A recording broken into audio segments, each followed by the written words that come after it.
Ya, kita lanjut, yaitu larangan-larangan haji. Di larangan haji ini yaitu ada tentang larangan-larangan yang tidak boleh dilakukan ketika sedang beribadah haji. Yang pertama adalah larangan bagi laki-laki memakai pakaian yang berjahit, memakai tutup kepala, memakai sepatu.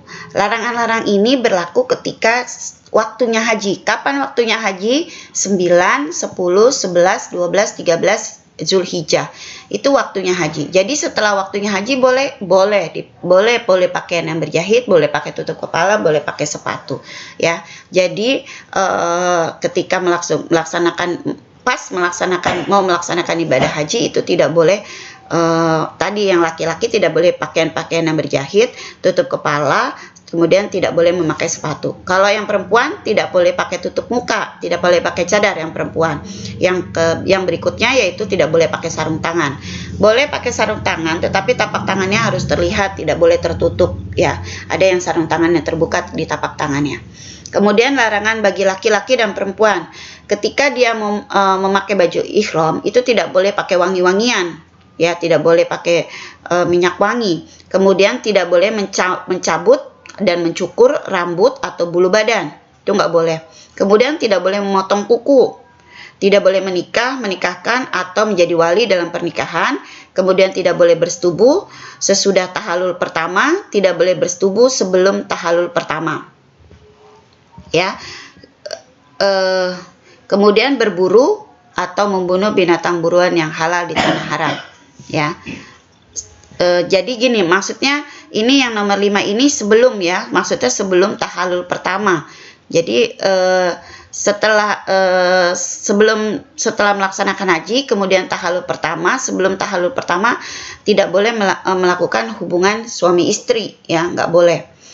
Kemudian sesudah tahalul pertama, ya, itu dibolehkan. Namun alangkah baiknya ketika itu sebelum nanti tahalul yang kedua itu tidak boleh sebelum tahalul kedua dilaksanakan, alangkah baiknya tidak melakukan hubungan suami istri dulu, ya, sebelum tahalul kedua, ya. Jadi biar rangkaiannya selesai dulu, kemudian setelah selesai baru boleh melakukan hubungan suami istri. Jadi rangkaian ibadah hajinya sampai ihram, sampai sa'i, sampai tahalul kedua selesai, baru boleh melakukan hubungan suami istri. Jadi maksudnya di sini bersetubuh sesudah tahalul kedua, ya. Itu dianjurkannya setelah tahalul kedua, ya, tidak sesudah tahalul pertama, ya. Kemudian kalau kita melanggar larangan-larangan tadi,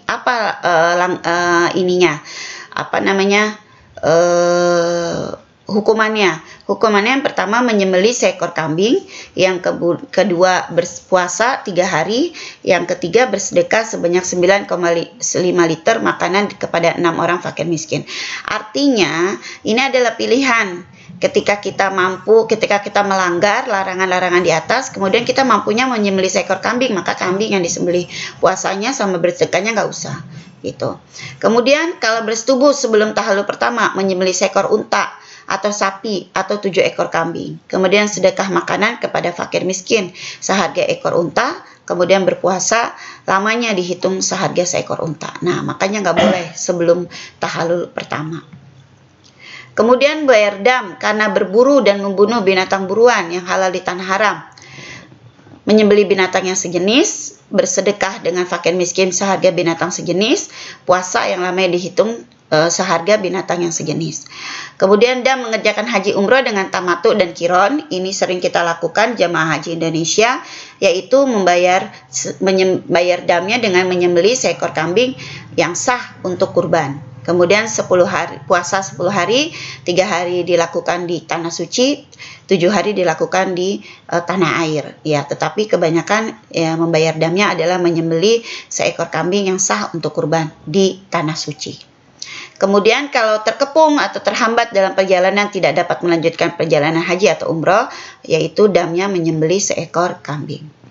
Berikutnya umroh. Umroh sama dengan haji, maknanya ziarah yaitu berkunjung. Kalau haji tadi menyengaja mengunjungi, kalau umroh ziarah atau berkunjung. Umroh itu berziarah ke Baitullah dengan cara-cara tertentu tetapi tidak terikat oleh waktu. Jadi kapan saja, tapi kalau haji itu waktunya di bulan Zulhijjah. Ya, 9, 10, 11, 12, 13. Namun karena Indonesia letaknya jauh dari tanah suci, maka diberangkatkannya sebelum bulan Zulhijjah, dan peminatnya atau jamaahnya banyak Indonesia, maka yaitu tadi diberangkatkannya sebelum bulan Zulhijjah. Kemudian syarat umroh. Syarat umroh itu sama dengan syarat haji. Kemudian yang berbeda yaitu di rukunnya. Rukun umroh. Rukun umroh itu ada yang beda. Kalau haji itu ada ihram, tawaf, ihram, wukuf, tawaf, sa'i, tahallul, tertib. Sedangkan di rukun umroh tidak ada wukuf. Ya, yang beda tidak ada wukuf. Karena di umroh langsung ihram, tawaf, sa'i, tahallul, kemudian tertib. Wajib umroh, ihram dari mikot sama, kemudian menjauhkan diri dari segala larangan umroh sebagaimana larangan haji. Tetapi tidak ada wajib umroh itu nginap di Musdalifah, mabit di Mina, kemudian lontar jumroh, kemudian itu tidak ada. Ya, nanti tawaf wada ada, tapi namanya kalau kita biasa menyebutnya umroh wada, artinya umroh perpisahan gitu ya. Sunnah umroh. Hal-hal yang disunahkan dalam umroh sama dengan yang disunahkan dalam haji. Larangan umroh pun sama. Sekarang bentuk pelaksanaan haji. Nah, bentuk pelaksanaan haji ada 3. Ada ifrad, ada tamatu, ada qiran. Yang apa itu ifrad? Yaitu menunaikan haji terlebih dahulu, kemudian umroh. Itu ifrad ya. Melaksanakan haji dulu, kemudian baru umroh.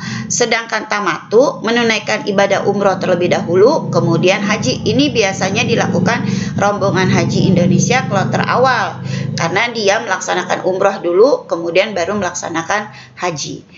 Haji Qiran menggabungkan pelaksanaan haji dan umroh sekaligus dalam satu rangkaian amal haji. Ini umrohnya, hajinya dijadikan satu rangkaian. Kalau ifrad ini banyak jamaah haji Indonesia yang gelombangnya kedua, yaitu dia melaksanakan haji dulu, kemudian baru melaksanakan umroh. Gitu. Ya, hikmahnya yang pertama memperkuat iman dan takwa kepada Allah, kemudian yang kedua menumbuhkan semangat berkorban, yang ketiga mempererat ukhuwah Islamiyah antara sesama muslim dari seluruh dunia, mengenal tempat-tempat sejarah, ya tadi saya bilang sejarahnya Nabi Ibrahim, Ka'bah, Bukit Safa, Marwah, Sumber Zamzam, dan Hajar Aswad. Kemudian perwujudan solidaritas Islam yang tidak dibatasi oleh suku, bangsa, ras, warna kulit, dan negara. Itu saja keterangan dari Ibu. Nanti kita bertemu di minggu depan di Google Meet. Kalau ada yang mau ditanyakan, silakan disiapkan. Assalamualaikum warahmatullahi wabarakatuh.